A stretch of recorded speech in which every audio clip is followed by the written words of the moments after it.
Good morning. Yesterday I talked about a chemical released in our brain called dopamine. Now, these is closely tied with other chemicals. Often it's released simultaneously, like endorphins. This is often called the runner's high, where you're running and you feel really good about yourself and you're taking action. They're different, but they can interact similarly in our brains. What I want to talk about today and focus on is how do you create positive addictions? How do you create positive addictions? Again, I just touched on it yesterday. Today, what I want to introduce you to the idea of is often, well, any pattern that we have in life, we have because there was some benefit to us in some way. So, I mean, if we shrink away from difficult conversations, there was some benefit in the past for us. And so we continued with that pattern. There are other things like, I don't know, there's alcohol that relaxes us or smoking that gives people a high. Nicotine gives people a high. I'm talking about kind of the addictions that a lot of people struggle with. But like gambling is a huge one. Okay, with gambling, what happens is that people don't know when the surprise is going to happen. So every time it's like a surprise. Every time they pull the slot, every time they get a hand of cards, every time, whatever it is, they don't know whether they'll win or lose. And when they win, there's this surprise that happens in their brains.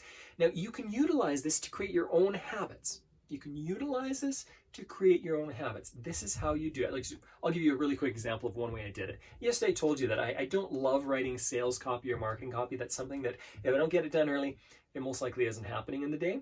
One way I taught myself to do this, and I'm going to utilize the other technique I talked about yesterday as well, checking it off.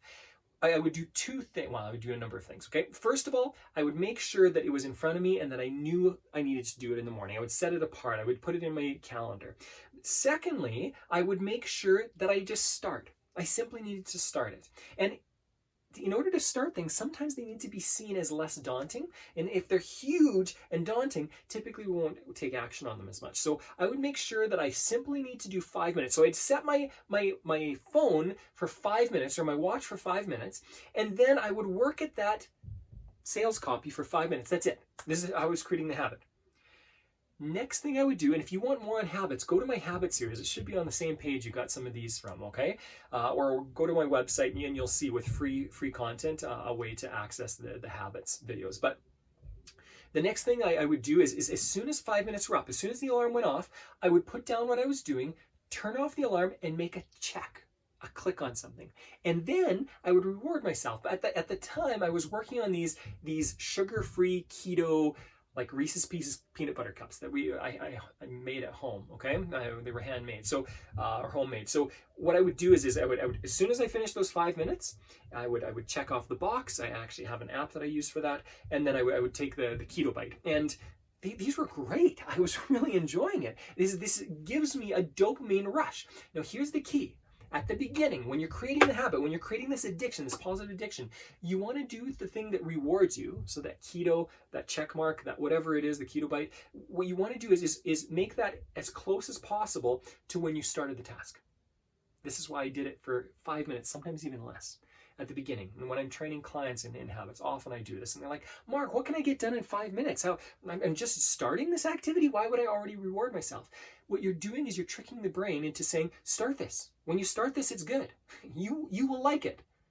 And that's as simple as our brains are. When we start doing that, and we have the habit of doing it for 5 minutes, and it's easy to do it, and we actually crave starting it, then we know the habit is there. Then we can relax. Then we can go 10 minutes, 15 minutes, a half an hour, 3 hours. We can work on a project, and we don't even have to reward ourselves at the end anymore. Ask yourself, at one point in time, you shrunk from having a hard conversation or have some other habit that's not necessarily helpful to you. And at one time it helped you. Now, is it still helping you? Probably not, right? Probably not. Yet at the same time, we continue them because they're wired into our brains. And that's what we're talking about today. So today, really quick, I mean, I spend often a few weeks with people just to really get the concepts in and then help them start really profitable habits. But having said that, this is the quick and easy way to understand the concept and to go to work. So here's your action step. Your action step for today is to say, what is that one thing I need to get done? And what is the reward? that I can reward myself. It might be a check mark, and that's actually quite a bit rewarding, far more rewarding than most people think. It might be a little bit of chocolate or a little bit of whatever it is, but reward yourself with something where you start to appreciate and enjoy what you're doing, and not only that, you start to actually crave doing the work. And if it's a consistent thing that you need to do, you will start doing things, you start being addicted, a positive addiction that helps you get far more done in life. Remember, you've got this.